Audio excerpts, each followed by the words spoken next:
The blizzard was ferocious, roaring against the walls of the isolated cabin like a living thing. It was supposed to be a peaceful Christmas Eve for the Whitman family. Just Gerald, his wife Diane, and their teenage daughter Emily, away from the chaos of city life. They'd planned on a weekend of board games, cocoa, and a roaring fire. But as the storm trapped them in the cabin, the sense of isolation began to feel less like a vacation and more like a sentence. The trouble started when Emily noticed the carvings on the walls. "Mom, Dad, come look at this," she called, her voice laced with unease. The carvings were crude and jagged, as if someone had hacked into the wood with desperate force. Symbols, spirals, and what looked like strange runes stretched across one corner of the cabin. Bloodstains, old but unmistakable, filled the grooves. Diane's face paled. "What kind of sick joke is this? Gerald, did the rental agency say anything about this?" Gerald shook his head, frowning. "Must be from the previous tenants. Let's not dwell on it. It's just graffiti." But as night fell and the storm worsened, the family couldn't shake the eerie feeling the symbols brought. The fire crackled weakly in the hearth, unable to banish the chill that seeped into their bones. The first scream came just after midnight. Emily was at the window, gazing out at the swirling snow, when she froze. "Did you hear that?" she whispered. The family fell silent. Faintly, carried on the howling wind, was a sound, high-pitched and ragged, like a scream mixed with laughter. It was distant, yet too close for comfort. "Probably just the wind," Gerald muttered, though his voice lacked conviction. "That wasn't the wind," Emily said, her eyes wide. "There's something out there." Diane turned on the radio, hoping to drown out the unease. Static crackled, followed by a man's voice warning about the blizzard. But the broadcast abruptly cut off, replaced by a garbled whisper. "You shouldn't have stayed," the voice rasped. "They come with the storm." Diane shut the radio off, her hands trembling. The second scream was louder, closer. Gerald grabbed a flashlight and went to the window. The beam of light cut through the swirling snow, revealing shapes moving in the storm. Tall, gaunt figures with elongated limbs. They didn't walk. They glided, their movements unnaturally smooth. "Get away from the window," Diane hissed, pulling Emily back. The family huddled together in the center of the room, unsure of what to do. Suddenly, the carvings on the walls began to glow faintly, the blood-red light pulsing in time with their racing hearts. "Those markings," Diane whispered. "They're warnings, Gerald. Someone tried to warn us." Emily began to cry. "What are those things?" Gerald grabbed the poker from the fireplace. "I don't know, but I'm not going to sit here and let them get in." The cabin groaned, as if under immense pressure, and the temperature plummeted. Frost spread rapidly across the windows, obscuring the view. Then came the sound of scratching at the door. It was slow at first, deliberate. Then more joined in, scraping, clawing, pounding. "They're trying to get in," Emily screamed. The door shook violently.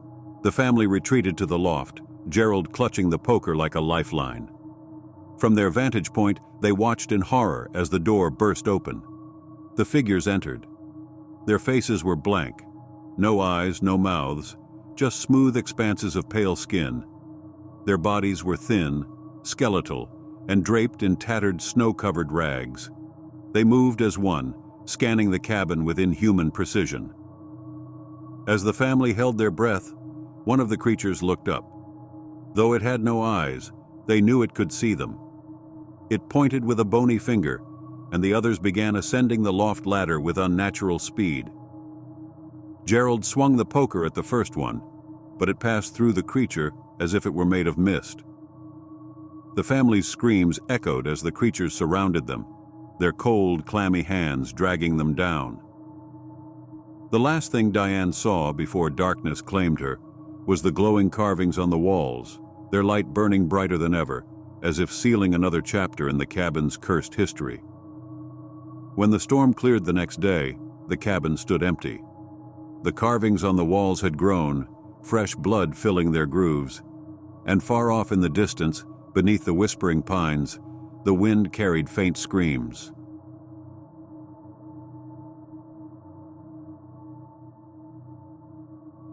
The Peterson family's annual Christmas Eve party was an event the whole neighborhood anticipated. Linda and Mark Peterson prided themselves on throwing the most festive gathering of the season. Their home was adorned with dazzling Christmas lights, a towering pine tree sparkling with ornaments, and the aroma of freshly baked cookies wafting through every room. Laughter and holiday music filled the air as the party roared to life. This year, a fresh snowfall blanketed the streets, adding a magical touch to the already cheerful scene. Inside, children ran around with candy canes, while the adults sipped spiced eggnog and shared stories around the crackling fireplace. Everything seemed perfect. As the clock struck 8 p.m., there was a knock at the door. Linda, busy handing out a tray of cookies, paused and looked at Mark. "Were we expecting anyone else?" Mark shrugged, setting down his drink. "Not that I know of. Maybe a neighbor dropping by?" Linda went to the door, her heels clicking softly on the wooden floor. When she opened it, she was greeted by a figure in a perfect Santa Claus outfit. He was tall, with a plush red suit trimmed in white, a shining black belt, and boots that gleamed. His beard was full and immaculate, and his twinkling eyes crinkled warmly. "Merry Christmas!" the man bellowed in a deep, jovial voice, hoisting a large sack over his shoulder. "I heard there's a party here, and I thought I'd stop by to spread some holiday cheer." The children behind Linda squealed with delight, rushing to the door. Linda hesitated for a moment. She hadn't hired a Santa this year, and no one had mentioned it, but he looked the part, and the kids were thrilled. "Well, come on in," she said, stepping aside, though a faint unease stirred in her chest. The man entered with a flourish, his boots clicking heavily on the floor. His presence commanded attention, and the room seemed to brighten with his arrival. The children swarmed him, eagerly tugging at his suit and peeking into his sack. "Ho, ho, ho!" Santa laughed, pulling out perfectly wrapped gifts. Each child received a present, and to Linda's astonishment, they were exactly what the children had been wishing for, items they hadn't even mentioned to their parents. The adults clapped, praising the surprise, assuming it was a thoughtful gesture from the hosts. But Linda felt a chill creep up her spine. Something wasn't right. "How did you know?" one of the kids asked, staring wide-eyed at a toy train he had only mentioned in passing to his best friend. "Santa always knows," the man replied with a wink that sent a shiver through Linda. As the evening wore on, the man's presence became increasingly unnerving. He started moving through the crowd, speaking to each guest. At first, his questions and comments were innocuous, but then he began revealing things he couldn't possibly know, personal details, childhood fears, and long-buried secrets. Linda's unease turned to alarm when he approached her. "Linda," he said softly, his voice no longer booming with cheer. "Do you remember what you wished for when you were 10 years old?" Her blood ran cold. When she was 10, she had made a desperate Christmas wish for her parents to come back after they died in a car accident. It was something she had never shared with anyone. I don't know what you're talking about," she stammered, backing away. Santa smiled, but it was no longer warm. It was sharp, predatory. "Oh, but you do. You've done well without them, haven't you? But deep down you've always wondered, what if things had been different?" Linda turned to Mark, her voice trembling. "We need to ask him to leave." Mark, equally disturbed, approached the man. "Look, whoever you are, I think it's time for you to go." Santa's smile vanished. "I go when I decide to," he said, his voice dropping an octave. Mark grabbed the sack, yanking it open in frustration. He expected to find more gifts, but instead, the bag seemed impossibly deep, filled with a swirling darkness that whispered faintly. He stumbled back, horrified. What is this?" The room grew silent as the lights dimmed. The air became icy, and the guests began backing away. Santa tilted his head, his eyes now black pits. "You invited me in," he growled, "and now I'll make you part of the holiday spirit, forever." Shadows began pouring from his sack, slithering across the floor like living smoke. The children screamed as the darkness wrapped around their legs, dragging them toward the bag. Linda grabbed a fireplace poker and swung it at the man, but it passed through him as if he were made of mist. He laughed, a deep, guttural sound that echoed unnaturally. One by one, the guests were pulled into the darkness. Their screams echoed briefly before being swallowed by silence. Linda and Mark clung to each other, but it was no use. The last thing they saw was Santa's twisted grin as the shadows consumed them. The next morning, the Peterson house was silent. The decorations were still in place, the lights still twinkling, and the food untouched. But the house was empty.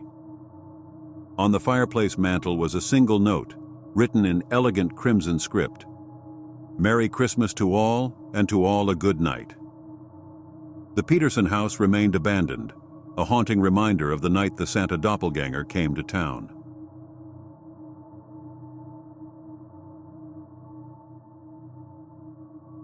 The snow fell softly as Sarah and Mark strolled through the bustling Christmas market, their breath visible in the icy air.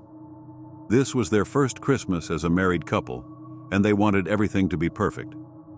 They searched eagerly for the centerpiece of their holiday celebrations, a tree that would make their home feel complete.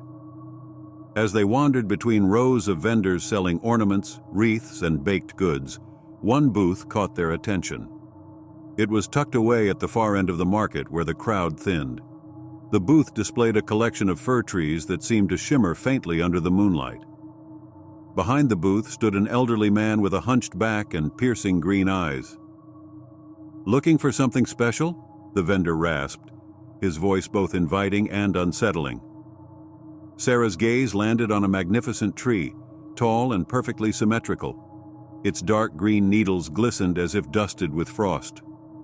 "This one," she said, her voice filled with excitement. The vendor's eyes narrowed. "You've chosen well," he said, "but know this tree requires care. Water it only with cold spring water, never let its roots dry, and above all, never leave it unattended on Christmas Eve." Mark raised an eyebrow, chuckling nervously. "It's just a tree, right?" The vendor's expression turned grave. "Disregard my advice, and you'll see it's much more than that." Eager to get home and begin decorating, the couple paid for the tree, bundled it onto their car, and laughed off the old man's cryptic warning. That evening, they set up the tree in their living room, stringing it with twinkling lights and delicate ornaments. They marveled at its beauty, toasting with glasses of wine to a bright future ahead. "This is perfect," Sarah said, curling up on the couch with Mark as they admired their handiwork. But their idyllic moment was fleeting. The first sign of trouble came the next morning when Mark awoke to find soil scattered across the hardwood floor around the tree. The stand seemed to be overflowing with water, though neither of them remembered adding any. He cleaned up the mess, chalking it up to an overzealous watering session the night before. By the second day, Sarah noticed something strange. The branches appeared fuller, as if the tree were growing. She dismissed the thought, telling herself it was just her imagination. But that night, as she sat reading in the living room, a faint scratching sound filled the air. She froze, listening intently. The sound seemed to come from inside the tree. "Probably just squirrels outside," Mark said when she mentioned it. But his tone was less certain than his words. By Christmas Eve, the unease had become impossible to ignore. The tree's roots had crept out of the stand, curling across the floor like gnarled fingers. The branches had thickened, pressing against the ceiling, and the ornaments seemed to tremble as if alive. "This isn't normal," Mark said, his voice tight with fear. "We need to get rid of it." But when he tried to move the tree, the roots clung to the floor with unnatural strength, resisting his efforts. As he tugged, the lights flickered, plunging the room into brief darkness before coming back on. A low, mournful wail echoed through the house, sending shivers down Sarah's spine. The ornaments began to crack one by one, revealing something dark and pulsating beneath their shiny surfaces. The couple backed away as the tree shuddered, its branches twisting and writhing. Suddenly, a face appeared in the bark, a child's face, pale and twisted with anguish. Its eyes opened, dark and bottomless, as it whispered, "You ignored the rules." Mark grabbed Sarah's hand, pulling her toward the door, but the roots surged forward, tripping him and dragging him back toward the tree. Sarah screamed, clawing at the roots to free him, but they tightened their grip.